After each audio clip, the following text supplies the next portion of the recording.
खंडमंडलाकारं व्याप्तं येन चराचरं तत्पदं दर्शितं येन तस्मै श्री गुरुवे नमः। ज्ञानतिमिरान्धस्य ज्ञानाञ्जनं शलाकया चक्षुरुमिलितं येन तस्मै श्री गुरुवे नमः। गुरुर्ब्रह्मा गुरुर्विष्णु गुरुर्देवो महेश्वर गुरुर्साक्षात् परब्रह्म तस्मै श्री गुरुवे नमः। From young age he has described that I was born in a Muslim family, but from a very young age my interest was always first in spiritual matters, and more than that in the Hindu way of life and Hindu philosophy. How could this come about when you are born in a particular setup and when you are trained from childhood in a particular religion? Is it possible for the mind of a young child to shift from one way of thinking to another at that age? இந்த மாதிரி ஒரு question வரும். Fact is, I believe, and it is also my personal experience, that one passes through many lives. What we see in this life is a very short life from birth to death, but before this there have been many more, and after this there may be many more to come. So there are many influences working inside our mind which move us towards a certain way of life, which is why in one family you may have 4 children and the 4 children may turn out in 4 different ways. In the same way, there is a possibility that someone who was influenced in his past one life or many lives in a particular way of life is born in a different setup in this life and continues to move along this path. Now this biography of mine, which is an autobiography, apprentice to a Himalayan master, a yogi's autobiography, is an attempt to put to the public, to the readers, these experiences which I have had since my childhood. Some of them even cover a little bit of what is before this life, which people may believe or may not believe. That is not the intention is to make one understand what I have experienced in my life from childhood to now. I am 63 years old now. This is the whole thing. Now, it is also an attempt to show that one can also live a normal life, so-called normal life. You may not be absolutely normal. Have a family, have your children, do your work, earn your living, and still be spiritually inclined. There is no bar on this, provided we are a little careful in what we do and how we live. Now, there must be a basic starting point for all this. It has to be somewhere where I really began to see something different. And that point, I would say, first of all, I must say that what is the truth from this philosophical and religious point of view, spiritual point of view, cannot actually be expressed in words. And when we express something in words, actually it cannot be the absolute truth, because truth cannot be put into any language or any words. So we can only describe our lives and how we are connected to that truth. We cannot actually describe the truth because it is not possible to do so humanly. So what I am trying to start with now is the first point, which you might call the first impulse, which prompted me to move in this direction of understanding the spiritual truths. Why understanding the spiritual truths? Going from the southern end of India, which is in Kerala, in Trivandrum, go straight up to the Himalayas at the age of 19. Now there has to be something that ignites this, some process, some impulse, and that impulse, I will tell you a little story about how this happened to me when I was a small child of around 8.5, 9 years old. Now, as already I told you, my parents belonged to the Islamic religion. They were not orthodox, but they followed generally the principles. And I was the eldest son among 3. And among 3 children, and therefore they had great hopes that I would also take up some kind of a business career and make money as they did. So we were financially quite well off when I was a child, and this was in Trivandrum, which is the capital of Kerala. Although I was born and brought up in Kerala, we used to speak Urdu at home because we do not originally belong to Kerala, but we are 100 years ago settlers to Kerala from the north. Now, behind our house in Trivandrum, which many of our friends have seen the house, there was a very big backyard, the garden, and in that backyard there was a jackfruit tree, big jackfruit tree. Tamil la enna solluvaanga adu jackfruit, panaskai, something like that. Okay. Under the jackfruit tree one evening when I was playing and when everybody else had gone home, it must have been around 6 o'clock, 6:15 in the evening, I saw under the jackfruit tree, which is in the last end of the garden, somebody standing. Now, there was nobody there before, but then when I turned and looked, the person was standing there again. I looked from far. He was a tall man, very fair, bare-bodied, except for a small cloth around the waist, and long hair which was matted and kept like a crown on the head. And he was wearing some beads in his neck, which now I know were the Rudraksha beads, but then I did not know. I have never seen Rudraksha in my life at that age. And he had a water pot in his hand, which now I identify as a kamandalu. So I looked back and he waved his hand in a gesture saying, "Come forward." Normal reaction is at this time to be afraid and not go, because there is a stranger standing there, we don't know where he has come from. But I moved forward, and as I approached him close by and stood looking at him, I think I was quite stunned, because I was just looking at him and wondering, who is this man, because the eyes were extraordinarily bright and large. He gestured for me to go closer, so I went closer. He put his hand on my head and said in Hindi, "When the time comes, everything will be all right." That's the only sentence uttered. "Jab samay hoga, sab theek ho jayega." Now, because we speak Urdu at home, I understood exactly what he said. And then I stood rooted to the spot looking at this person. After some, I don't know, maybe few seconds, he told me, "Wapas jao, go back." So, like a robot, I turned and went back towards the house. Now, the last door at the back of the garden is the kitchen door. So, I came up to the kitchen door and I turned round to see if there was anybody under the jackfruit tree.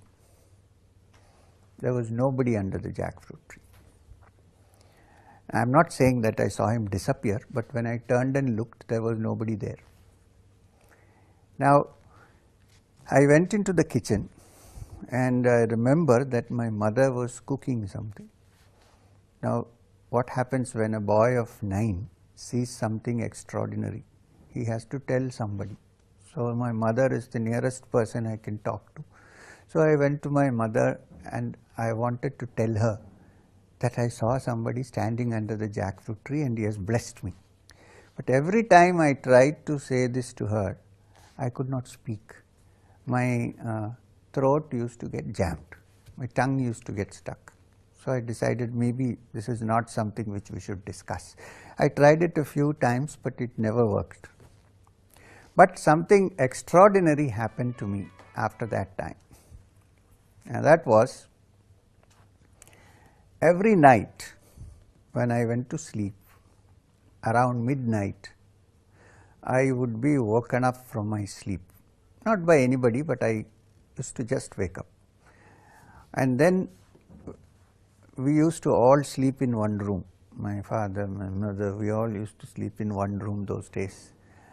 So I had to get up quietly and sit without disturbing anybody. So I used to get up, sit quietly on the bed, sometimes lie down on the bed because I didn't want anybody to see what was happening. And there was a very blissful, happy feeling in the heart center somewhere here, and a kind of silvery light of something rotating. Nobody had taught me anything about this before. So I used to lie down, close my eyes, put both my hands on that area, in that area, and just allow myself to see that light. Sometimes the light would go and I would see those beautiful eyes of the person I saw under the jackfruit tree. Sometimes the eyes would melt away and there would be only this beautiful light which spread throughout the body, and one would feel very, very happy and blissful. This experience continued every night for several years. Apart from that, during this time, I used to have several other experiences about which, even though I have written the autobiography, I don't think it's a good idea to discuss. We'll keep it for the future. Anyway, so this continued. Now, after this, all the books and all the knowledge that is required to walk on the spiritual journey began to unfold itself to me in different ways. Like, if I used to go to the library, you must remember that by now I was growing up. This happened when I was 9, then I was 10, 11. As I grew up, I started visiting the library, and there somebody would say, "Oh, this book is good for you, read it." I would get books by complete works of Swami Vivekananda at the age of 11 and 12. It's not easy to read Vivekananda, but since I was educated in the English medium, reading English was not a problem for me, and we went to the best schools and I had the best teachers. Still, some things I read and understood, some things I did not. But what I am trying to say is that all the knowledge that is required began to come in mysterious ways. Somebody giving you a book, or you go to the library and you are searching for a book and some book falls from the top and falls in your hands. We cannot explain this. Then I also started meeting people who were highly spiritual and who were in that locality. My first experience of seeing a spiritual person was that one day I was standing in my house when I was maybe 11 years old, wearing shorts and bare-bodied, and from the road I heard some sound of bhajan kirtan. Somebody is playing drums and there is a sound of cymbals. And I was curious, so I went and looked, and I saw that a group of people were playing drums and playing cymbals, and there was one man walking in front, wearing only a kaupin, a small kaupin, covering his private parts, a fair-looking tall man, and his eyes were closed. He was walking, but there were tears coming down his eyes, and he seems to be smiling. This was the first thing I saw. When I saw this, I felt something very nice, and there were two boys were collecting money. So I ran inside, took some money which was lying there, and brought it and gave it to him. And I saw the neighbors coming out and washing the feet of this gentleman who was walking in front. Later on, I came to know that it was someone called Swami Abhedananda, who had an ashram not far from our house in the fort. And when I was in college, I used to visit him frequently and have long chats with him many, many times. This was the first experience. And this continued. Wherever there was a holy man nearby, somehow or the other I would be exposed to that person. This included Hindus, Muslims. There were some Muslim saints. There was a Muslim saint who lived close by whom I used to go and visit. You might say Muslim saint meaning a Sufi saint, like a dargah. When you go to a dargah, it's not a mosque, it's not a place where you do your prayers. It is a tomb of a great saint. That's called a dargah. A place where people worship is called masjid.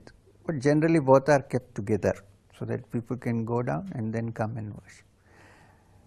And so it continued till the age of 19, when I decided to quit and go off to the Himalayas one fine day. So as I was saying, extraordinary people, whoever came to the neighborhood, I would somehow get an opportunity to meet them. Now I was a little weak in mathematics, so there was a group, a family living near our house, where there was Mr. Ram Swami, who was actually an accountant in the Accountant General's office, and my friend Marthanda Pillai was his nephew. Marthanda Pillai later on became a very famous neurologist in Trivandrum. He was head of the Department of Neurology in Trivandrum. Now he runs his own hospital. I used to go to their house because Mr. Ramaswamy used to teach me mathematics tuition. So one day when I went there, that must have been when I was around 10 years old. I went to Ramaswamy's house, Marthandan's house, and they told me today there is no tuition. I said, why? No, Swami has come, so there is no tuition. So I said, which Swami has come? No, you will not be interested, some Swamiji has come. Then Marthandan, my friend Marthandan's mother came out, that is Mr. Ramaswamy's aunt, and she said, our Swami, they used to talk in Tamil, they were Pillays settled in Trivandrum. She said, Swami vandirkaru, there is no tuition today. Half Malayalam in the tuition illa. So I said, all right. Then I said, can I also see the Swami? She said, I will have to find out, you stand here. So she went inside. It was a small house with little doors, old model house. She went inside, and after some time she came out and she said, come inside. So I go inside. There is a small drawing room, very small. In that there is one chair in the middle. On that chair somebody is sitting. Agarbattis are lit and some people are standing around like this. And there is a man sitting in front. Now normally if you see a Swami, you will think somebody with kashaya, vastra or some matted, nothing. Hair short cut, like a summer crop, white hair, well built, clean shaved, slack shirt up to here, white slack shirt, nicely ironed, white dhoti, and one white cloth tied like a cross belt. Individual sitting there. They have put a small footstool to put his legs on. So he saw me. They must have told who I was. So he very lovingly said, Malayalam, come here. So I went, come here, sit down. So I sat down. Then he put his hands on my head and massaged the head nicely. And he said, Nalla kutti, good boy. He said, good boy. He kept on repeating this. And then I looked at his eyes. Now these eyes were also quite powerful. They were not so big, they were small eyes, but there was something very quite extraordinary about it, because for some time my mind became absolutely blank. There was nothing, there was no thinking, there was nothing. I don't know how to describe it. For some time I was in a vacuum, and then I quickly woke up because he was still rubbing my head, and I got up. I also did namaskaram. I saw everybody doing namaskaram, so we are not accustomed to doing namaskaram in the house. I did namaskaram and I came off. That was my only meeting with this great man. Later on, I came to know through various sources, also by reading a book, which are his little talks, that his name was Gopala Swami. His name was actually Gopala Pillai, and he was working in the Accountant General's office or something, took voluntary retirement. He was there, and I don't think he was in the Accountant General's office. He used to go to court every day because he had many property cases. And he was unmarried, but he was a great saint. Now this Gopala Swami was like an ordinary man in the sense that he didn't change his clothes, he didn't wear saffron robes, he didn't have matted hair, nothing. But he was not married, he was single, he had a large family. And every once in a week in a homeopath's clinic in a place called Pujappare, at midnight he used to have some satsangs. And during that satsangs, even sannyasins in that area used to come and attend to this satsang. And he did not have any organization, he did not have any board, any name. Because his name was Gopala Pillai, everybody called him Gopala Swami, that's all. That's all. Many years later, I came across a book which is a collection of his discussions, satsangs, which was called, now I forget the name. Anyway, when I read that, it was in Malayalam, Arul Murigal. When I read that book, then I discovered that this Gopala Swami, this great person, was a person who had reached the heights of spiritual understanding and illumination, and trying to explain this in simple language to people. Now, Vedanta is a very highly abstract way of looking at truth. It's not for everybody. Now, Gopala Swami must be given credit for making it so simple that any ordinary man could understand what he was trying to say. He has quoted many wonderful books as he talked. One of them, which I remember very clearly, is what is called the Harinama Sankirtanam. In the Harinama Sankirtanam, it always is like a Sankirtana. Sankirtana means in the evening all the family sits together in Kerala and sings like a bhajan, Harinama Sankirtanam. And the end of every stanza is Hari Narayanaya Namah. This is how it ends. But before that, the stanza contains profound Vedantic truths, and Gopala Swami's most favorite sloka from the Harinama Sankirtanam was, it explains the essence of Vedantic thought actually. It explains what is the Supreme Being and what is our connection to the Supreme Being and who are we actually in our true essence. Harinama Sankirtanam, which he was very fond of, that part was Kanninu Kannu Manamagum Kannu Adana Kanna Idunna Purul Tananna Riyumalavanandamendu Hari Narayanaya Namah. This was the sloka. Now, if you understand this, he has explained it so nicely, Gopala Swami, saying that, see, the eye of the eye, we have two eyes. If both my eyes are open and I am looking at all the scenery in front of me, but if my mind is not there, I will see nothing. The image will be there like a camera in my eye, but I actually won't be seeing what is in front of me. If my mind is in the Himalayas, then even though I am looking at the camera, my mind will be seeing only the Himalayas. On the other hand, if my mind and the eye are both engaged in looking at something, then I am actually seeing. So, the mind is that which recognizes what you see. Otherwise, you can open your eyes and see many things, but will not recognize anything. If you are in anesthesia and if your eyes are open, the images will fall in the retina because your lenses are there in the eye, but you will not recognize them because your mind is not there. So, the eye of the eye, Kanninu Kannu, Manamagum Kannu is the mind. Now, he says, suppose I find out the eye, which is also the eye of the mind, how wonderful and blissful it would be for me. Now, this is the whole essence of Vedanta, which means that truly we are not this body.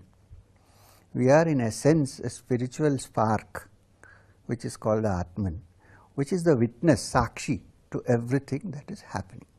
All our problems is that we mistake the body to be the true self, and the true self is a spark of the divine. So, such wonderful teachings were put by Gopala Swami in such simple language, and later on when he passed away, there is a story, it is very interesting, told to me by my friend the doctor who was a neurologist, who is now a neurologist. Said he was admitted to hospital because he had some stomach problem. They wanted to operate him because they suspected something in the tumor in the intestines, so they gave him anesthesia. So, in the middle of the anesthesia, after the operation was done, the anesthesia remains for some time.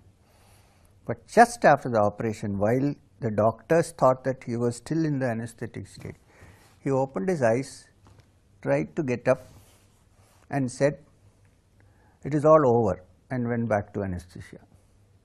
It was quite a shock to the people in the medical profession because this never happens usually. And he passed away in the operation table. No elaborate samadhi. Of course, his samadhi is there in a place called Samadhi Totem, near Samadhi Totem, where you can go and see it even today.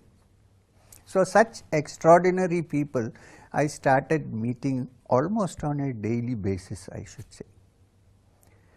So, now I will tell you another extraordinary meeting which I had. In Trivandrum, on the beach, near the Shangamugam beach, there is a tomb of a Muslim saint, and that tomb is called Bhimapalli, where lots of people go there. Now there is a mosque also there, but it is a dargah, basically a tomb, samadhi of somebody. Bhima, BV, is supposed to be the saint who is buried there. People who are possessed or so called possessed, who are mentally ill, they are taken there and tied to the trees, and they are supposed to be cured after some time. So, my grandmother, some of my uncles, we all went to Bhimapalli one day when I was a small boy, maybe 10 years, 11 years old. While we were in and when we came out, I used to be very frightened of the place because suddenly you see people screaming and jumping, saying we are possessed, please don't harm us, don't kill us, and things like that. So, I used to be very frightened. So, I came out of the dargah and I was standing outside the gate when I saw a naked man walking. He looked like a complete madman with mud all over his body and no clothes, and he was walking across, and behind him there were many people following with their hands like this. So, I could not understand anything. I came out, then he saw me and he looked at me. Then in Tamil, extraordinary because we are talking about Kerala, in Tamil suddenly he said, "Pavam, nalla paiyan," like that. And then he took some mud and sand and threw it like this at my feet, and he went off. I was quite astonished. In fact, I was frightened because I thought it was a madman. Later on, many years later, I discovered that he was a Sufi saint whose name was Kaladi Mastan and who used to be naked most of the time. When you say naked, that means he has no consciousness of the body. Like a baby which is born has no consciousness of the body, doesn't need any clothes. He was like that. And whenever people gave him a mundu, dhoti, he used to tie it and walk around the fisherman's colony, and some fisherman will come and say, "Swami, mundilla," you open it and give it to him and come away naked. Such a person. And later on in life, I had some extraordinary experiences with Kaladi Mastan Sahib. I remember that once when I was, we will shift to when I was 16, 17 years. I went once saying that I will go and meet Kaladi Mastan, whom I had met as a small child. So, we went there. I went there alone.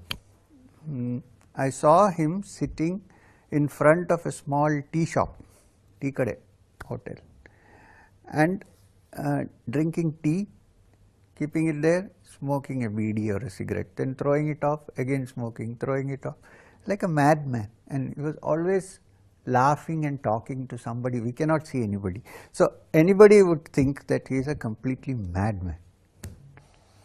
Sometimes I wonder if we are mad or they are mad. I think they must be thinking that we are completely mad, because we live in a mad world, while we think they are mad.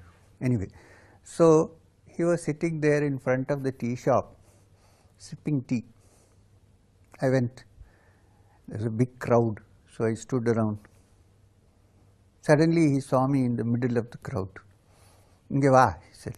So I went and sat down. Most of the time nobody knows what he talks. It is neither Tamil nor Malayalam. It's simply a babble. And then half the tea was drunk. If you look at him, his teeth, they are so black, you would think that he has even brushed his teeth since his birth. He was drinking that tea, half the tea. He put back half the tea into the cup. He gave it to me and he said, Kudi.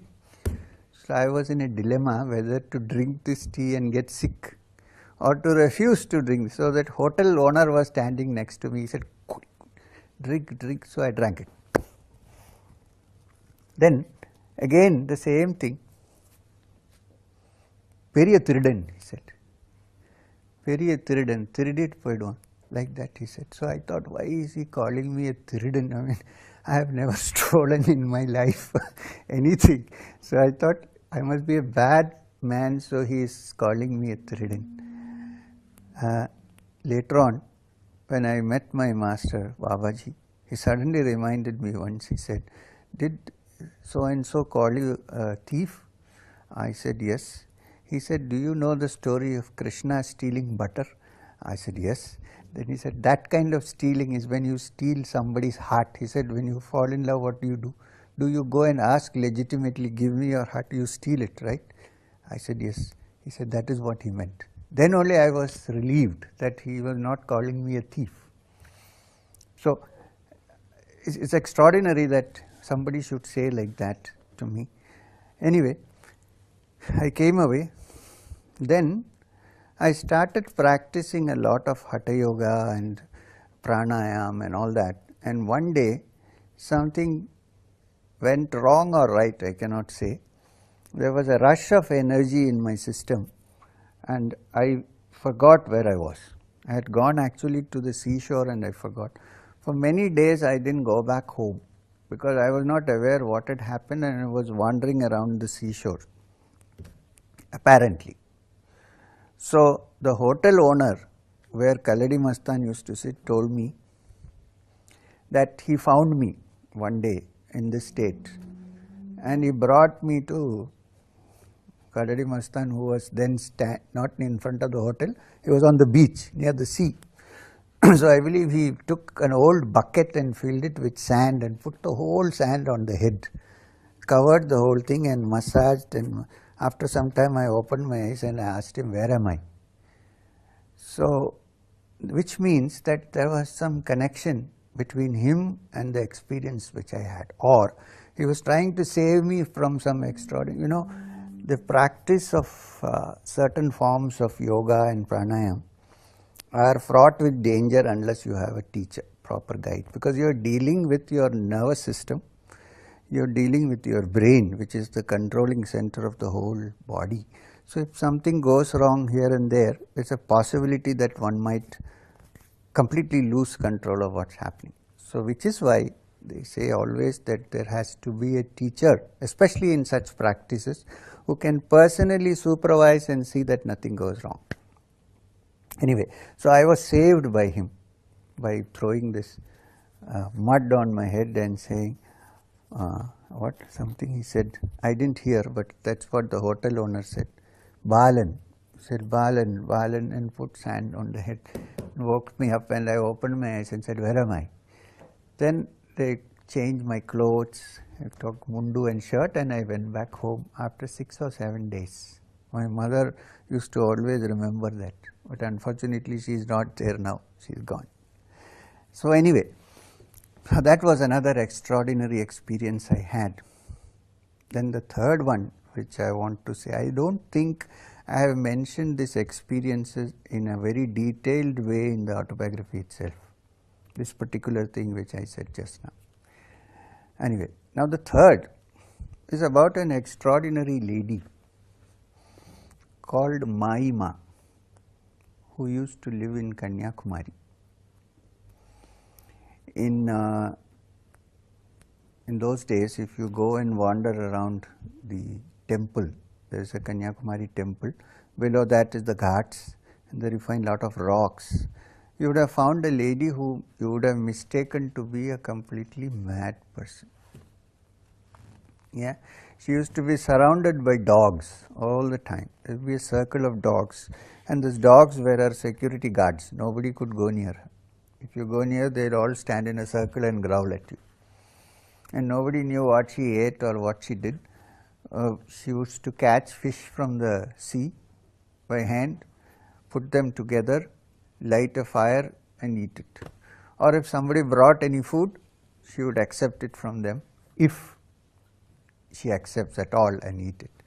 Now, the first time I saw Maima was in, I think I was in college doing my second year pre-degree probably, and then I went there looking for her because my friends told me that there is somebody like that. So I went there. I was sitting in a hotel having my lunch because I was very hungry when I found her coming. So the hotel man said, if you offer some food, she may take it. So I bought some food and she went off. Nobody actually knew what language she spoke in, but I guess it was Bengali. So I followed her with the food, and the dog started barking. Then she said something to the dogs and the dogs kept quiet. So I went, I offered her the food. First she fed the dogs. After feeding the dogs, she gave me a little bit to eat. Then she ate a little bit of food. So I was confident, now I am safe. Then I sat near her near the rock, and she just kept looking at me laughing. She was completely naked. She must have been around, she looked quite old, maybe 60, 70 years old, 75 years old. And she kept on saying some things which I could not understand a word. Finally, I only understood she saying, "Jao, jao." So I came away. I thought when somebody says, "Jao, jao," you shouldn't sit there. So I quietly came off. Now, that time nothing happened. I came back home in Trivandrum, and that night when I slept, I had a very strange dream. Now, in that dream, I am sitting under a big tree. I can't remember the tree. 3 roads are meeting, and the tree is in the middle of the 3 roads, like a traffic island. And I am sitting under the tree, and in the dream, I am very, very thin, and like all bones are seen. I am sitting cross-legged in Padmasana and trying to meditate. Then from one of the roads, I see Maima coming.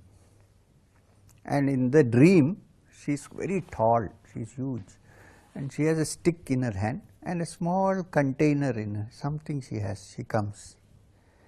And then she asks me for food. I have no food. I am myself in a kind of starving condition. I said there is no food. Then I search around, and in my dhoti I find a small container. In olden days, film rolls used to come in aluminum containers, long film rolls. So something like that, one container. So I open it, and there are 2 grains of rice in it. So I give the 2 grains of rice to her. She eats it. Then after that she says, "Close your eyes." So I close my eyes. She takes that container from me, puts it between my eyebrows and applies pressure. And then from here, absolute blissful feeling comes, and my whole body is in that very blissful, semi-conscious state, I must say. But that is not the end of the story, because when this happened, I woke up. And when I woke up in my bedroom, from then till probably the afternoon, till around 4 o'clock, even though the dream was over, the feeling of that bliss and that some kind of a drunken kind of feeling, like you're drunk, you're intoxicated, that feeling remained till 4 o'clock in the evening. So much so that my mother thought that I was sick because I could not have breakfast. I sat but I couldn't eat. I couldn't have lunch. So I went and lay down and enjoyed the bliss. I was enjoying, but others thought that I was sick. Now this continued till 4 o'clock in the evening that day. Third time I went to see Maima. There was no dog, nobody there. She was alone and it was evening. I missed my bus and went very late. She didn't say a word. She just got up from there and embraced me and held me in her arms for quite some time. I was expecting that she's so full of dirt that there will be some bats, but there was a lovely smell like incense being lit. And she held me for quite some time, muttered something like moaning sound, and then suddenly let go of me and said, "Jao, jao." So I came off. So this is another extraordinary experience which came to me unasked. Not that I was looking for an experience, but things seemed to happen like that. Now there were many temples around this area in Trivandrum, and I used to go and frequent many of these temples, sit down in the evening, talk to them. By the time I was in college, so inside the fort there was the ashram of Swami Abhedananda. You might remember that I talked about him when I was a small child and he was walking on the main road with the kirtans going on. So it went on, and I used to go to meet him whenever he was in the ashram to sit down and talk to him, and he would always advise me. One day I told him that I have picked up the practice of Kundalini Yoga by reading Swami Vivekananda's Raj Yoga, and I am doing some pranayam. So he got very worried. He said, "You don't do all that, you don't need to do all that. Bhakti is the best thing for this Kali Yuga. You just chant the names, sing the names, do kirtanas, be careful, don't do all that." And he would never let me go without having food with him.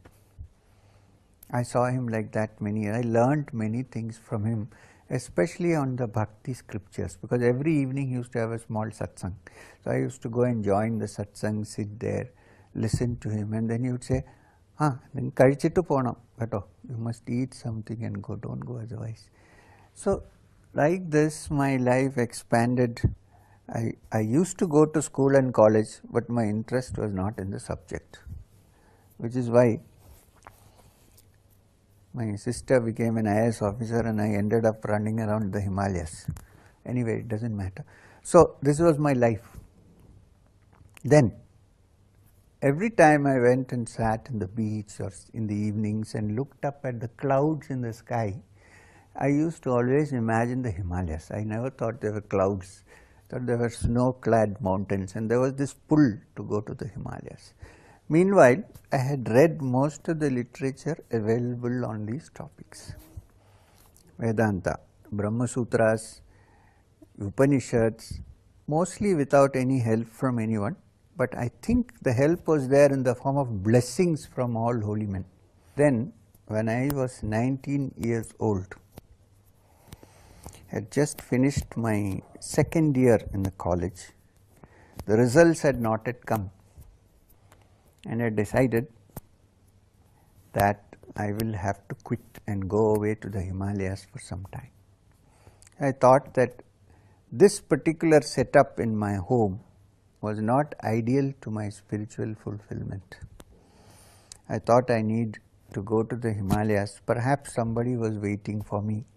Maybe there is a guru waiting for me. I was not sure, but there was something that pulled me irresistibly towards the Himalayas, which for thousands of years have been a place from where wisdom has come to this country.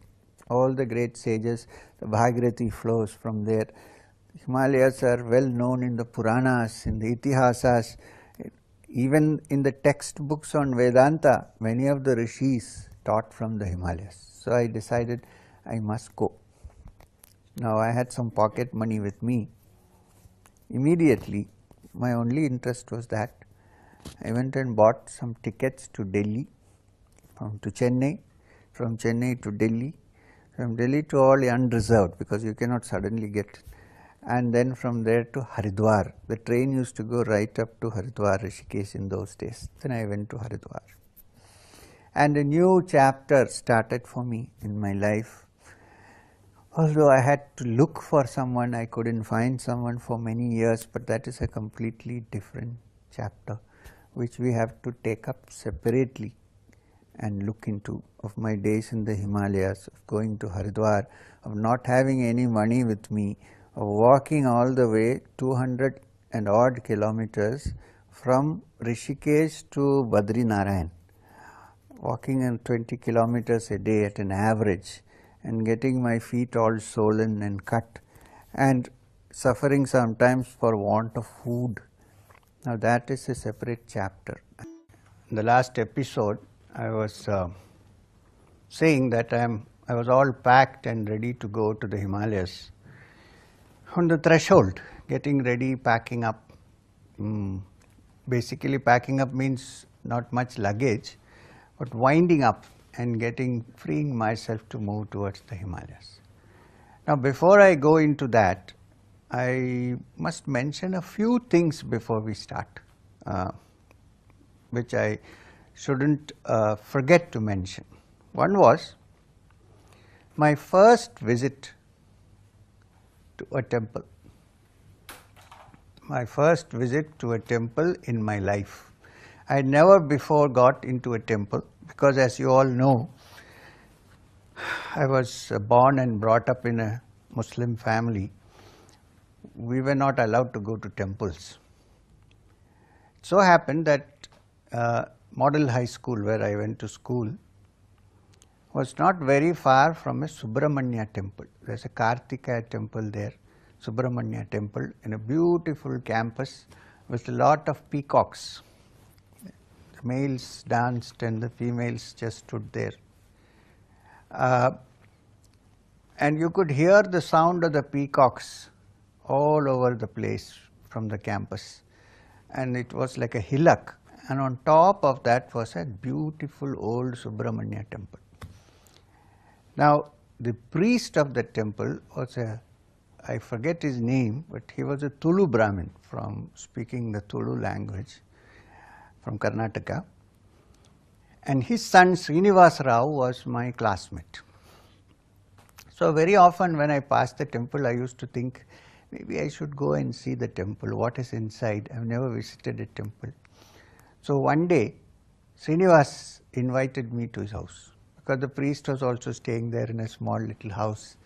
So we went there, and I was just hanging around the campus. His mother went to make a cup of coffee for me. They make very good coffee, filter coffee.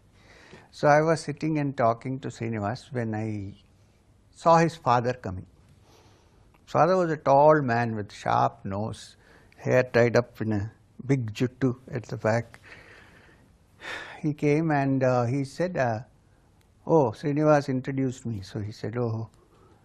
He said, I'm going to the temple for puja. Suddenly I asked him, can I also come? So he looked at me carefully, a very orthodox man. He said, oh, you can come, but you cannot enter in the sanctum sanctuary. You have to stay outside. So he went there, and then I heard the sound of bells ringing. I was outside. After a while, he pulled the curtains. I saw a beautiful Subramanya standing there with a veil in his hand. And on both sides, there were two Shaktis. Subramanya has two consorts, so on both sides. So after that, when we came out, after the puja was over, he gave me the prasadam. He came out, sat down, had a cup of coffee. Then I asked him, this Subramanyam is what? So he said, Subramanyam is the son of Shiva. He's a god for us, and he flies on peacocks at a very high speed. So I said, but have you seen him fly in the peacock? I was a small boy. Have you seen him fly? He said, some things cannot be seen by ordinary eyes. Certain things can only be seen with extraordinary eyes, which most people don't possess. If you purify your life and improve your mind, then you may be able to see such things. Otherwise, nobody can see such things. So I dropped the question of asking him whether you have seen it. I just kept quiet. I thought it would be wrong and insulting to ask him that question. Then I asked him, what about the two Shakti sons standing around? Does he have? He said, they are his two consorts. I said, so the gods have two wives, is it? So he smiled and said, yeah, they have two. Like Muslims, they have 4 or 5, he said. So I didn't want to say anything. I just looked at him and smiled and came away. After that, I used to quietly, surreptitiously get into the Subramanya temple, and when nobody was around, make a quick pradakshina and come out. That was my first entry into the temple. I mentioned it specifically because that was my first time that I ever saw the insides of a temple, and I was fascinated by the concept of Subramanya, who in Tamil Siddhars called him Saravana Bhava. The mantra itself is Om Saravana Bhava. He is supposed to be also the god of meditation, the Skanda, which is the leader of all the Ganas of Shiva, and the god of meditation. He is mentioned very often in the Tirumulars, Tirumantiram, many times as Kartikeya, the mystic yogi. Okay. Now the second thing I want to mention before the Himalayan trip was, which is very similar. I had another friend who was a Palghat Iyer, whose father, his parents settled from Bombay and came and settled down in Trivandrum. His father was working in the LIC, but he was also the trainer for the badminton team of the LIC. He was a very good badminton and tennis player. His name was Vishwanath Iyer, and my friend, his son's name was Ananta Narayan. He lives in Palghat now. Now I used to go to Ananta Narayan's house, which was not very far from our house, and mainly to eat very good sambar and idlis and vegetarian food. And that was the first time I realized that according to the orthodox Brahmins, a lady, when she has her menses, is not allowed to enter the kitchen. I found it out in a very funny way, because Ananta Narayan came to me one day and said, come home, today there is very good food. I said, why? He said, because my father is cooking today. I said, why is your father cooking? He said, because my mother is out. So I said, what do you mean mother is out? She has gone somewhere? He said, no, she is not allowed to enter the kitchen. So that's how I found out the connection between the two. So I used to go to his house, have food. They were great devotees of Shirdi Sai Baba. So they used to have Thursday bhajans. I also used to go and join the Thursday bhajans. I even wrote the lyrics for a small song on Shirdi Sai Baba at that time. Something like, Hey Prabhu, Hey Sai Nath, something, I can't remember the whole thing. So we knew each other quite well. Now it is relevant because after many years, when I was in college, my friend Ananta Narayan went and joined the Palghat Engineering College and went away. His father was transferred from Trivandrum to Trichur. So once he sent me a letter saying, the Trishpuram Festival is coming. It's a very important festival. Hundreds of elephants stand around the temple of Shiva, Vadakenathan temple in Trichur. Come and see the Trishpuram because it's full of, what are they called, fireworks, heavy fireworks. So I decided to go. My friend was not there, so I was staying alone with him. This is very interesting because according to the rules, no non-Hindu can enter the Guruvayur temple. So when I went to see Vishwanath Iyer, one morning at 4 o'clock he was getting ready to go to Guruvayur. So, it's very close from Trishur. So he told me, Vada Pola, let's go to the temple. I said, okay, fine. So I went with him. And then we have to be bare-bodied to go inside. I wear a dhoti. And we started towards the temple. As I went towards the temple, on the entry, I found a board. Board says, no entry for non-Hindus. So I stopped. So he went inside. I was out. He told me, no, it doesn't matter. He said, you look like a Brahmin boy. Why? Who is going to find out? You come. I said, look, I am not coming because it is written and we should not break rules. So he went inside. After some time he came back and gave me prasadam. Let's go. I said, look, I am not coming now. You go. I know the bus. You give me some money. So I got some money from him. And he said, I will be back by evening. So he went off. It's a beautiful atmosphere around the Guruvayur temple. So I went and I waited for some time, hung around. Then when I came near the gate and saw the board, I had this unbearable pain that I could not go into the temple. So I sat just outside and started crying. So I was crying very badly actually. My whole body was shaking. Some people came around, stood, what happened? They thought some pain or hungry or something. I said, no, nothing. After some time they all went off. They thought must be mad, God knows what. So I got up from there, went near the temple tank. There's a beautiful temple tank there. So on the tank there is a parapet.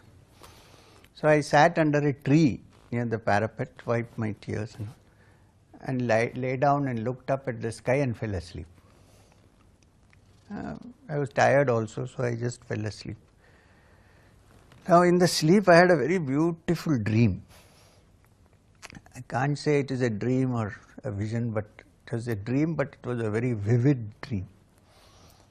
In the dream, I was standing outside the temple, the Guruvayur temple, holding my hands like this and thinking, oh, I have to go inside and, have darshan of Guruvayurappan. Then from suddenly inside, I heard somebody blowing the conch. So even in the dream, I am thinking, oh, the pujari is performing the puja, he is blowing the conch. Then the conch sound, the shank sound became louder and louder, and it was reverberating in my head like a bomb.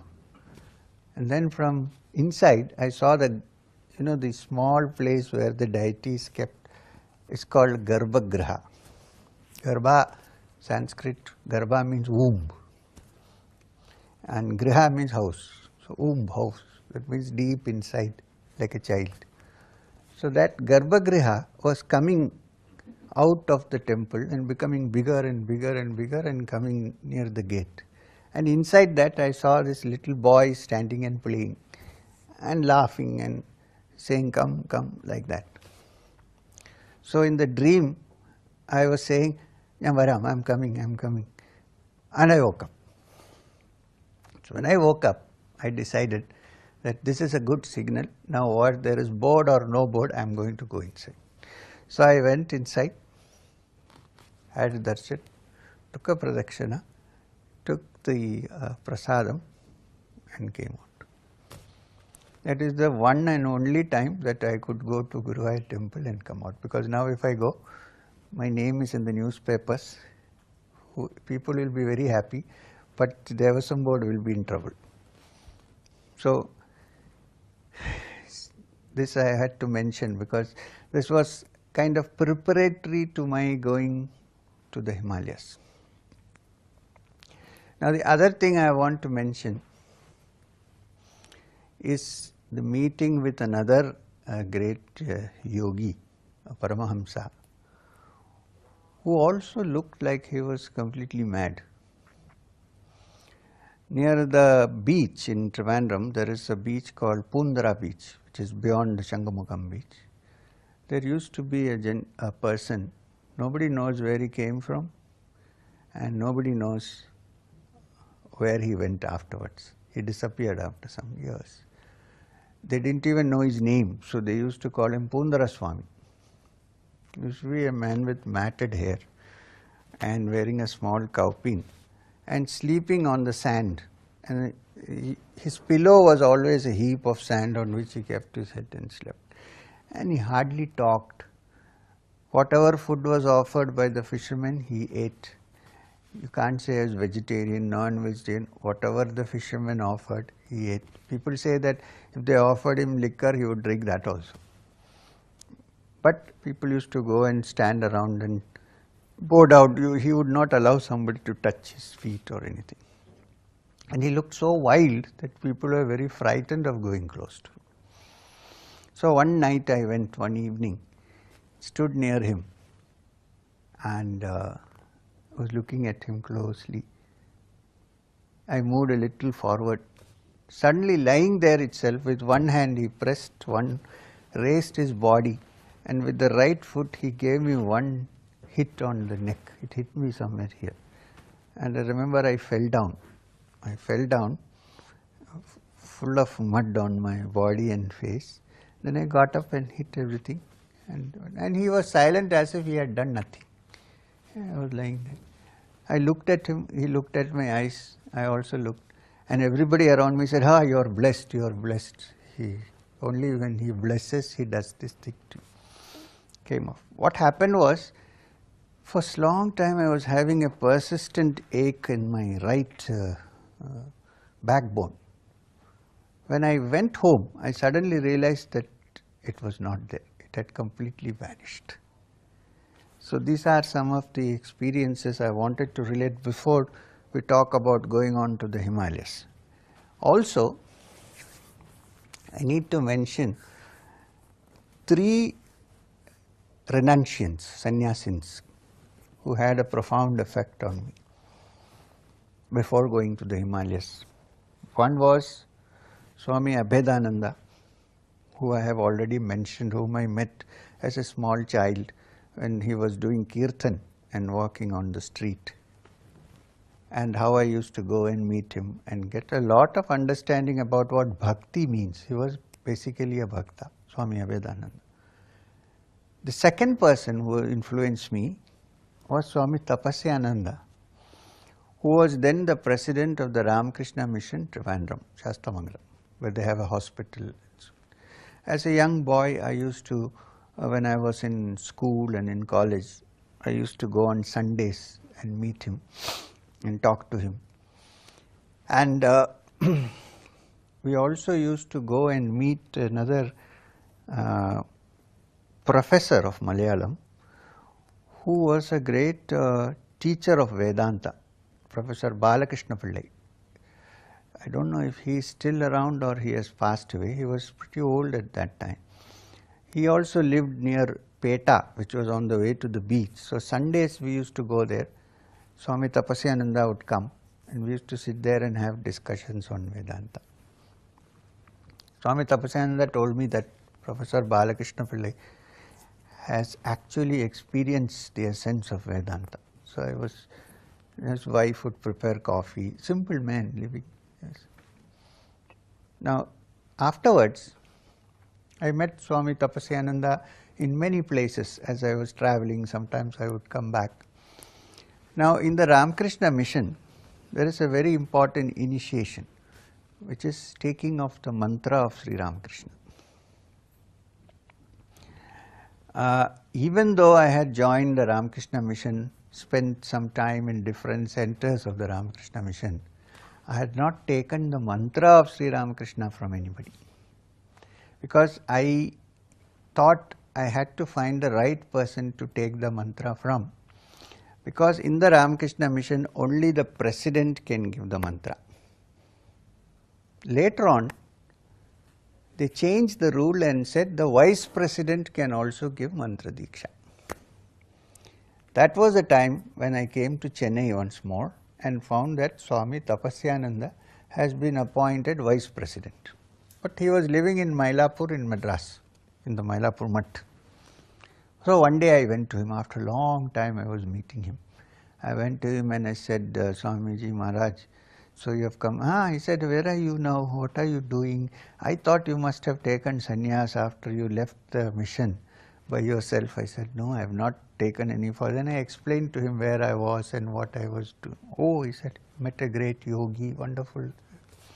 I said, but I have one problem still, that I haven't taken the Ramakrishna mantra. Hey, why? You did service to Prabhu Maharaj, you should have taken. I said, no, but I didn't.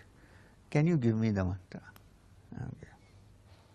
He closed his eyes for a few minutes and then he said, okay, on Guru Purnima you come and see me at the Mutt.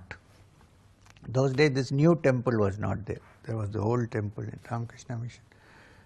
And said, what should I bring? He said, have a bath, bring a dhoti, some flowers and some dakshina and come. So I went.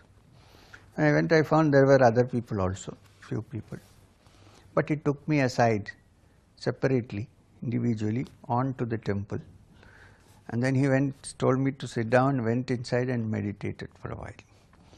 When he came out, I found that his face was red and flushed and his eyes were all red and flushed.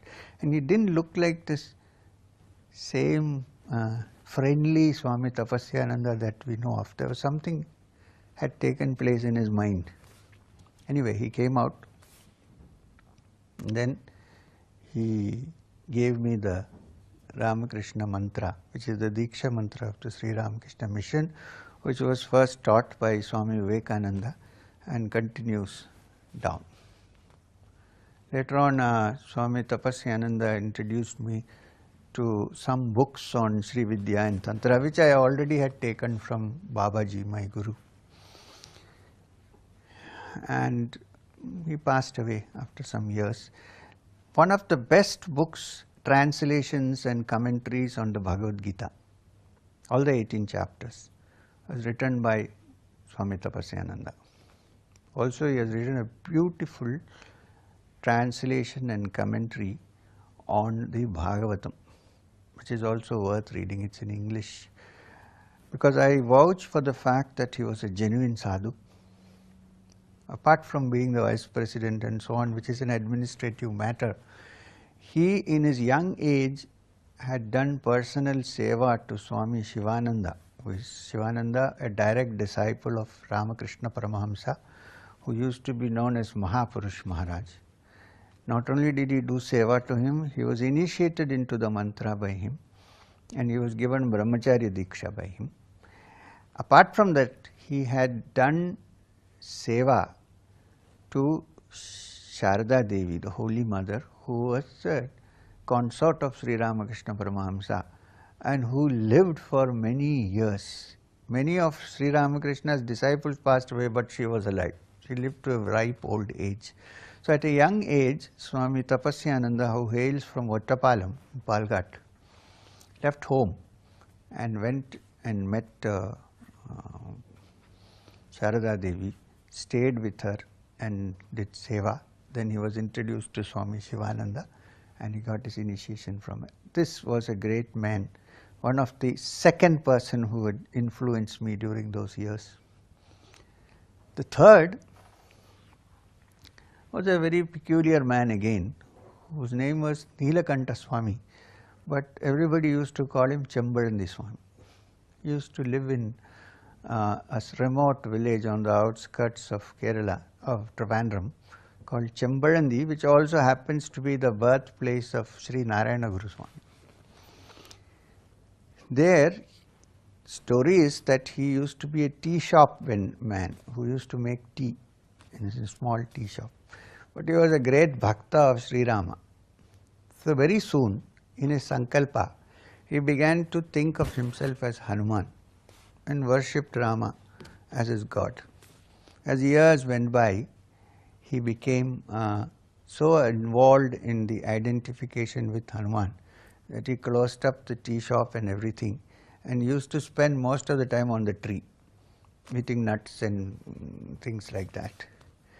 And after some time, people found him to be a very holy man who, when he blessed, things happened.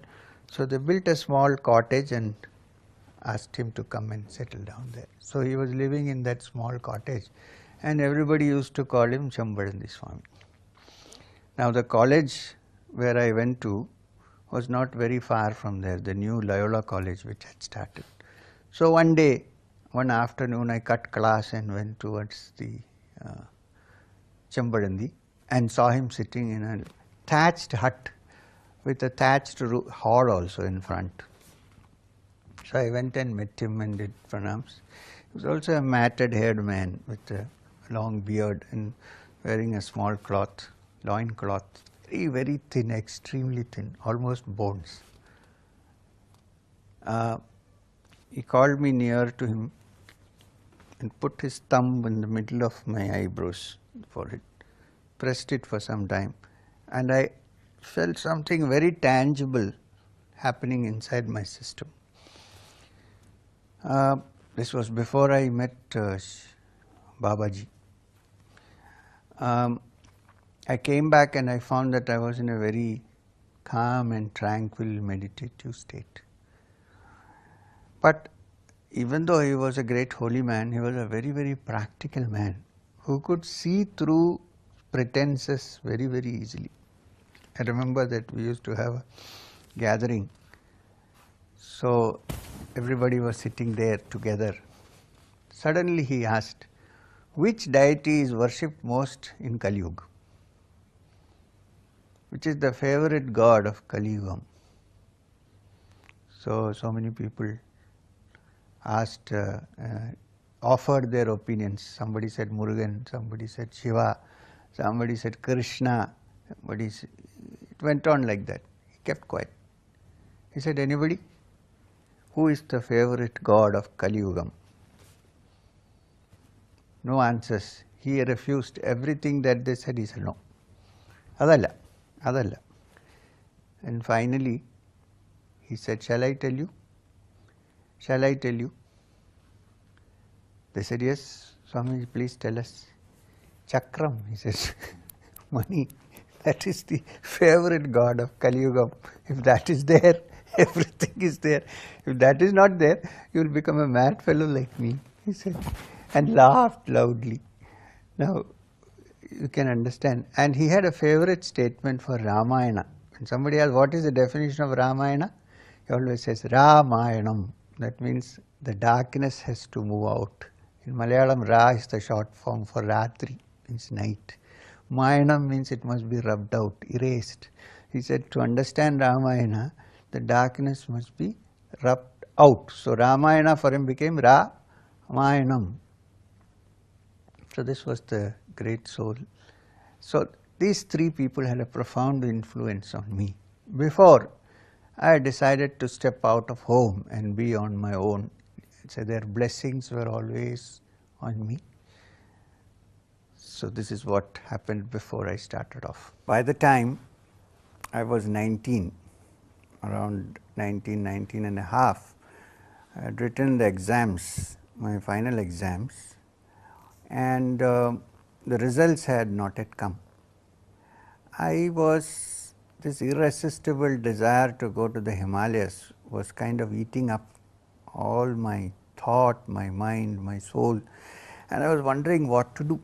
But then the practical side of my mind came into the picture, and I said to myself, let's make a trial run, because I had never left home before all alone and gone in a place like that. So I said, let's have a trial run. A friend of mine, a relative of mine actually, an uncle told me that there is a beautiful place in a place called Puttalpudur, which is in Tamil Nadu, which is close to the Tamraparni river and not very far from Tirunelveli. There, he said that there is a small Sufi setup where Sufi practitioners live together and do their practices, and it also is supposed to contain a small dargah, a shrine, where the sandals of Abdul Qadir Jilani, who is the founder of one of the great Sufi orders called the Qadiriya order of the Sufis, are supposed to be kept there. So around that this controlled by someone who is the landlord there, who is called the Inamdar, and who is also the head of the Sufis, the Sheikh, the Guru of all the Sufis in that area. So I went with an introduction from my uncle, went and met the Inamdar, I forget his name now. They used to live in a big bungalow in the premises of the Dargah. So I went there, and he said, you can stay with me in our house, and he was very interested in discussing matters with me. I found that he was very interested in Vedanta, yoga and things like that. I said, look, I don't want to stay in your house. Can I stay quietly in any other place inside the premises? So he gave me a small cottage, which is like the ones the other Sufis were living in. So I spent some time there, trying as much as possible not to meet people or make any networking, and remaining alone, not talking, doing my meditation.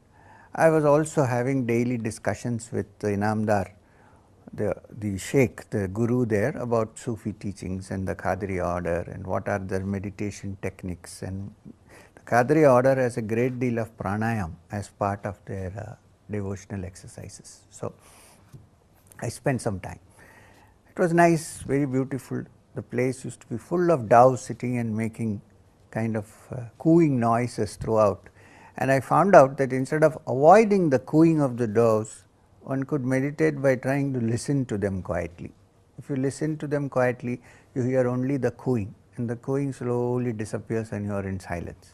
If you try to avoid, then the mind again brings it back again and again and causes disturbance. Anyway, so I spent some time.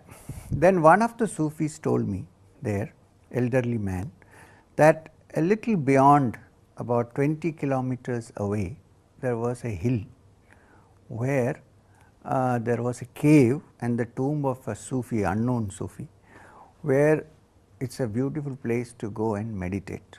But he said, we have to be careful at night, you are not supposed to go here and there, because there are some evil influences and so on and so forth. So I said, many people talk about evil influences and I have never seen anything before. So I thought this must be just stories.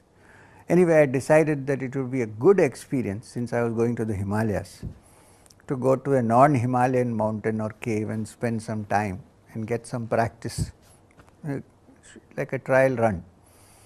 So I went with this man.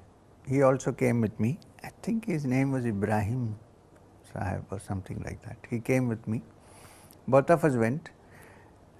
We had to go through forest areas, and in the forest areas one would get suddenly frightened when you see huge images made of clay of some gram devatas and all sitting there with big eyes and canine teeth coming out. So anyway, we travelled, and by evening we reached the cave, the hill with the cave and a little tomb. Now there is no place there, you have to sleep on the slope. So we lit a fire and we slept there. We decided to sleep there. Of course, Ibrahim Sahib had his own little drum which he played and sang some nice Sufi songs. So sat there. Then I decided to do my pranayam and meditation. I sat down and meditated. After midnight, after my meditation, I decided to sleep. Now this man was sleeping here and I was sleeping next, and the fireplace was here. Maybe I must have half asleep, about to sleep, half asleep, and there was a stench, very bad stench, like dead bodies, you know how that kind of smell was coming. So I was wondering, where is this? My first thought, of course, being always practical and skeptical, but that there must be some dead bodies or a dead animal in the forest buried. Then I opened my eyes and saw something very strange. There was a old haggard looking woman standing there with her skin and everything hanging down. She had a broom in her hand. In one hand she was holding my shoulder and say, come with me, I am suffering, help me, I am suffering, and crying. I was also wondering, what is this happening? I was a little frightened. Then Ibrahim Sahib suddenly hit me on the hand and said, close your eyes, keep chanting your mantra. So I closed my eyes and started chanting. Then she released, that hand was released, and after some time the stench also disappeared. And there was nothing when I opened my eyes. Then this Ibrahim Sahib said, now you sleep, there is nothing to worry. Of course, I could not sleep the whole night. Morning I again went to the pond, washed myself, came back and meditated. Then I asked him, what is this? He said, there is some Gram Devata, some old lady, some who comes in the form of an old lady, whatever. So that was my first experience outside home. I spent 2 days and 2 nights in that place, came back to Puttalpuzhur, spent another 3-4 days in the mosque, in the dargah, and then I came back. I had not informed my parents where I was, so they were shocked. They didn't know. They asked many friends. One of my closest friends was Ranjit Sadashivan, who always knew where I went. Even when I went off to the Himalayas, he was my contact. He knew where I was. So if anybody wanted information, they would ask him, and he would give it only if it is an emergency. Otherwise, he would never let anybody know where I was. So they asked Ranjit, and he said he doesn't know because I hadn't told anybody. I returned, dirty clothes and mundu, My mother was relieved. I think she almost fainted when she saw me coming back. Anyway, that was my first experience. After this experience, I was confident that it would be possible for me to go away for a long period of time and stay away from everybody. And of course, the natural route that opened into my mind was the Himalayas. So one Friday, I remember, I went to the Trivandrum railway station and bought a ticket to Chennai, because that time Trivandrum had no direct connection to Madras Central. You had to come to Egmore. Then from Egmore I went to Central. Then I took a train, spent the night there in the station. Took the train to Delhi. It used to take many days to reach Delhi, 2 days, 3 days, 2 days. So I reached Delhi. From Delhi I took the next train to Haridwar. Haridwar, I went to a barber and got my head shaved except for a little hair here. Wore a brahmachari dress, gave away everything. Had a bag with the Bhagavad Gita, a pad and a pencil and a water pot which I bought in Haridwar. And with that, now if you look like a brahmachari, then you can survive in those places. There is nothing to worry. So with that, in that vesha, in that dress, I went all over Haridwar, looking around temples, different ashramas, meeting different heads of ashramas, talking to them. Basically, I think I was looking for a spiritual teacher who would take me into his confidence and then guide me properly into the spiritual field. I spent at least maybe a month or 2 in Haridwar. I met somebody who was a Mahamandaleshwar of that area. He introduced me to some other people staying there, but I found that it was not to my way of thinking, not my way of what I thought was spiritual. Apart from the fact that there were people who thought he was a young educated man and were trying to make marriage matches for me in the ashrams. So I quietly left the place and went off to Rishikesh. Rishikesh, I spent some time, 2-3 months at the Shivananda Ashram, which is called the Yoga Vedanta Forest Academy of Shivananda Saraswati. When I went there, Swami Shivananda Saraswati was not there. He had already attained Samadhi. But his disciple Swami Chidananda was there, a very holy, saintly soul, very thin, tall and soft spoken. And I spent some time there. One day, I met Swami Chidanandaji and I had a long personal chat with him. He inquired where I came from, what I was doing. And he said, I think you are not satisfied with all this that is going on. you're probably looking for something different, maybe higher up in the Himalayas. But be careful, there are also many frauds here who say, oh, in 3 days you can get moksha, or who will take money from you, do all kinds of things. Then there are ganja sadhus who do nothing but simply smoke ganja and waste their life. So there are all kinds of people. Be careful. But anytime you are leaving this place, please inform me before you go. I said, fair enough, Swamiji, I will do that. So I stayed there for about 3 months.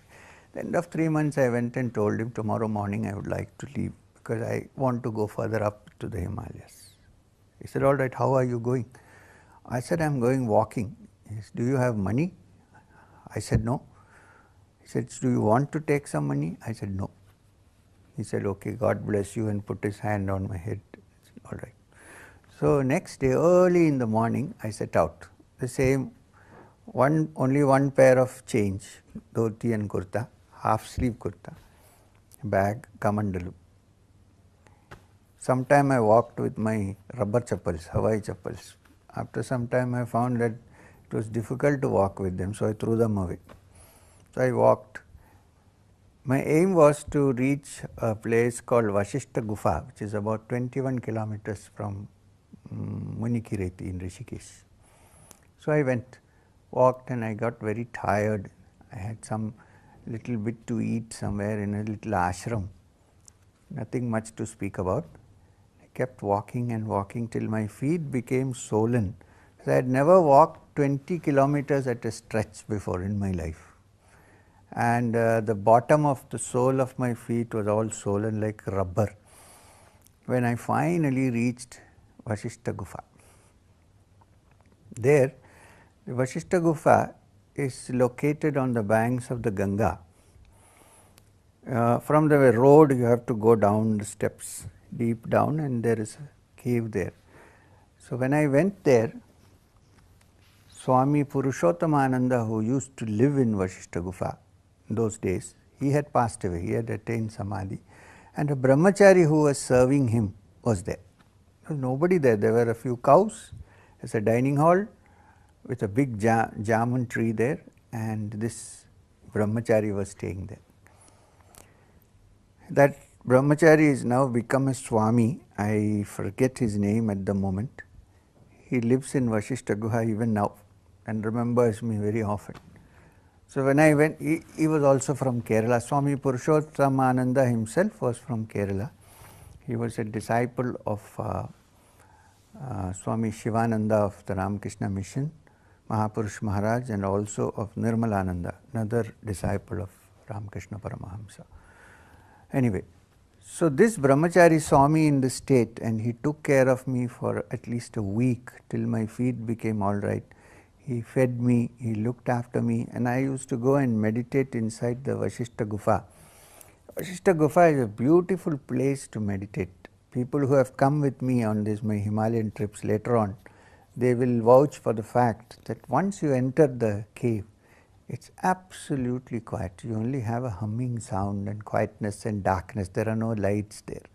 If you sit down and meditate, you just fix your attention on the humming sound. It's like pranava, Om being chanted over and over again, and you can go into very deep meditation. I think it will work for people who have also not meditated before.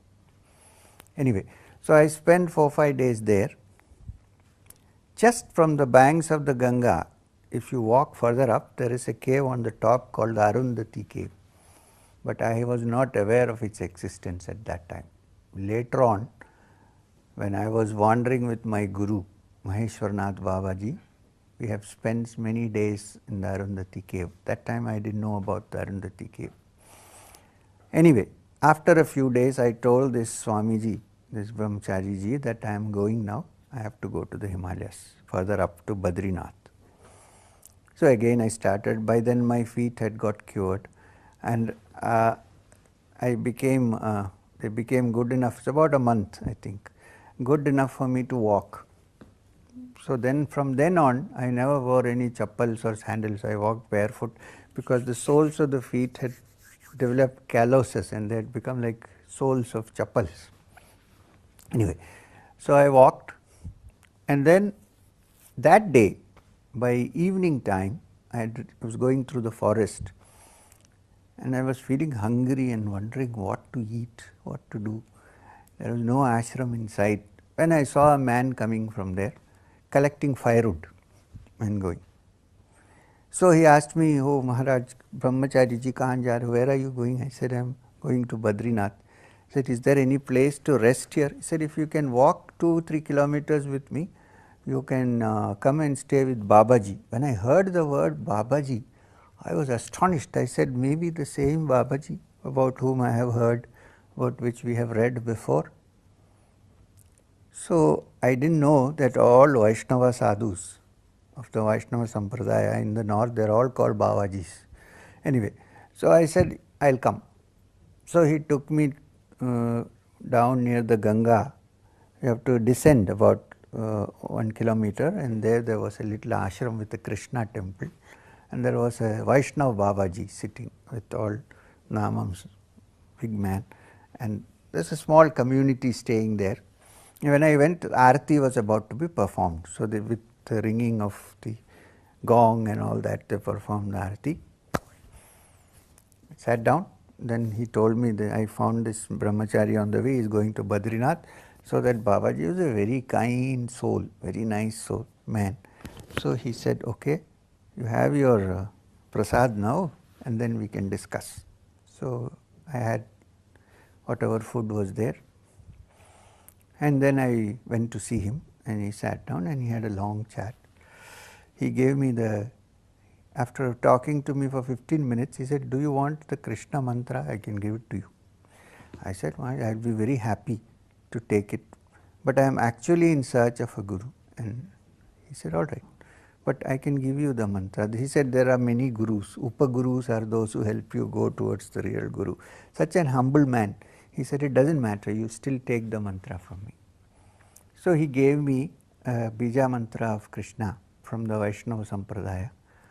He belonged to the Gaudiya Math. So I spent the night there.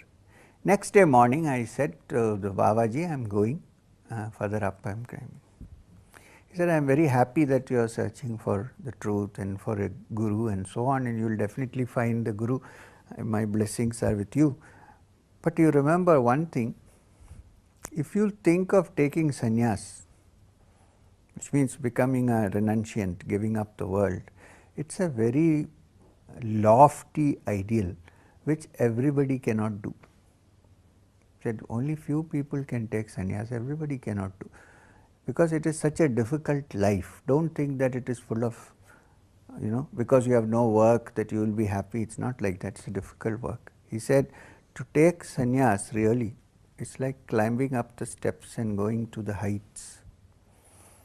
Now after going to the heights, if you fall down from that height, it will probably break your bones and it will be very difficult to get up again. You will have multiple fractures, he said. This is the word used. On the other hand, if you are only gone 2 steps, if you fall down, it doesn't matter. You can still get up and rub off the dust from your back and walk again. So be very careful about taking sannyas, because it's a very lofty ideal which most people cannot follow. But I said, "But Swamiji, Maharaj, there are many sannyasins I see in the Himalayan area in Rishikesh."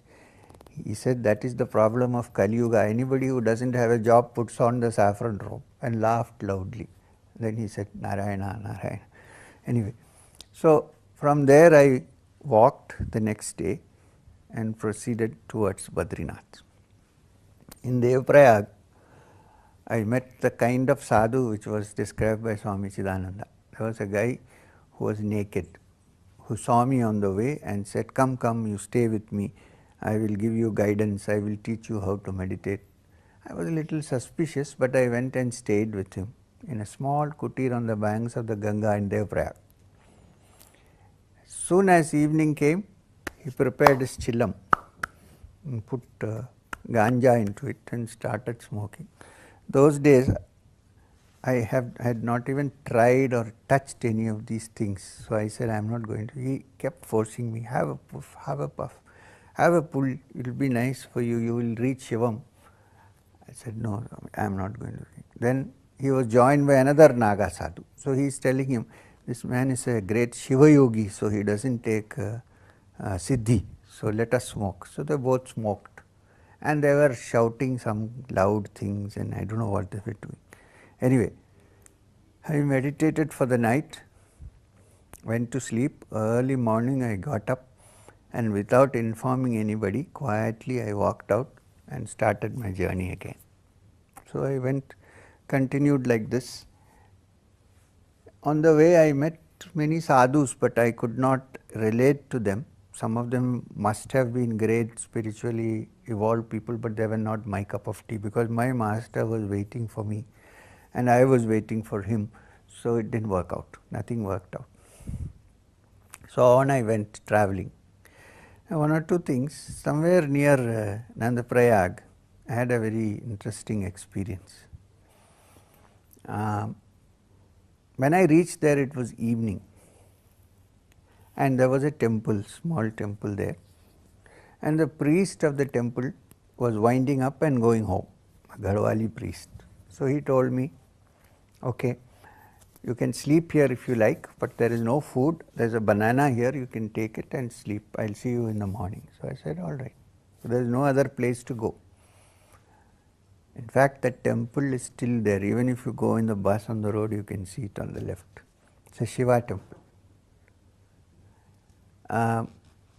So I was settling down in the temple, when suddenly I heard somebody saying Ram Ram. So I look out of the kutir and I see a man standing there. He says, Maharaj, you must be very hungry. Can I get some food for you? Actually, he said, can I get some bhiksha for you?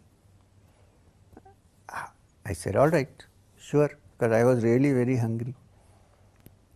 So he said, shall I bring it here? I said, are you living close by? He said, I am very close by, just on the other side. I said, you don't have to bring it here, I will go there. So I went to his house, and his wife was cooking inside. He was a tailor, he had only one sewing machine there, wearing a white kurta and pajama, the Gandhi topi like thing on it. And his wife made pulkas and sabji and all hot. I was so hungry, I ate the whole thing. And while I was eating, I noticed this man was standing there and crying. So it didn't strike me. I said, why is this? Maybe out of happiness he is crying. So I asked him what happened. He said, you know, I am a Harijan, I am untouchable in this village. No sadhu comes to our house and eats. We are not allowed to go to the temple also. No sadhu comes and eats. So I am filled with joy that God has sent somebody to our house to eat. So that's why I am shedding tears. I am crying. I was very touched by it. Then in the night I went to the temple and I slept. Early in the morning the priest came and started shouting and abusing me like anything. He said, get out from here, you have spoiled the temple. I said, but why? He said, how could you are a sadhu, how could you go to that Harijan's house and eat? You have polluted yourself and you are coming here after that and you have polluted the temple. I have to wash it many times before I go. So I said, fine. Then I said, I decided maybe I will stay one more day in this area, but I won't go to the temple. So I went straight to the not tailor, I am sorry, he was a cobbler. So I went to him and told him, look, can I stay one more night in your place? Then that veranda I can sleep. He was so thrilled, but he said, Maharaj, please don't stay, you please keep walking. I said, why? He said, you will stay and tomorrow I will be troubled by these people. They will say, why did you do that? How could you do that? So they may come upon me, so it is better that you go. So I walked. Anyway, so after many days of walking, maybe about 3 months roughly, 2.5, 3 months, I can't reckon because there was no watch, no calendar. I went by the sunrise and the sunset. I reached Badrinath. So moment I saw, those days you had to even for Badri you had to walk quite a bit. Now the bus goes right near the temple. So I went to Badrinarayan. I had heard that the chief priest of Badrinarayan, who is called the Ravalji, is a Nambudri Brahmin from Kerala. For 100 years, the Nambudri Brahmins of Kerala are being appointed as priests. From Shankaracharya's time, I think the priests have been Nambudris from Kerala. They are known as Ravaljis. So I went, I thought he will be knowing Malayalam, so we can talk and figure out what to do. So I went to him, and when I went, they were playing cards inside. I could hear the sound of the cards being hit and all that. Anyway, I waited outside, and I told him, I have come from a far off place. I am looking for a guru for spiritual practice. Can you find some place for me to stay? He said, I will find you a kutir to stay, but you come back in the evening. I want to talk to you. I think educated young man like you is wasting time here. So after darshanam, better you go back. If you want to spend some time, I will find a kutir for you. His name was Keshavan Nambudripad, I think. Now there is a Keshavan Nambudripad, that time Keshavan Nambudripad. So I spent some time in the Himalayas, staying in the kutir across the Ganga, which was given to me. And one day I decided to walk towards the last border of India on that side, which is called the Mana village, beyond which Tibet starts. So one morning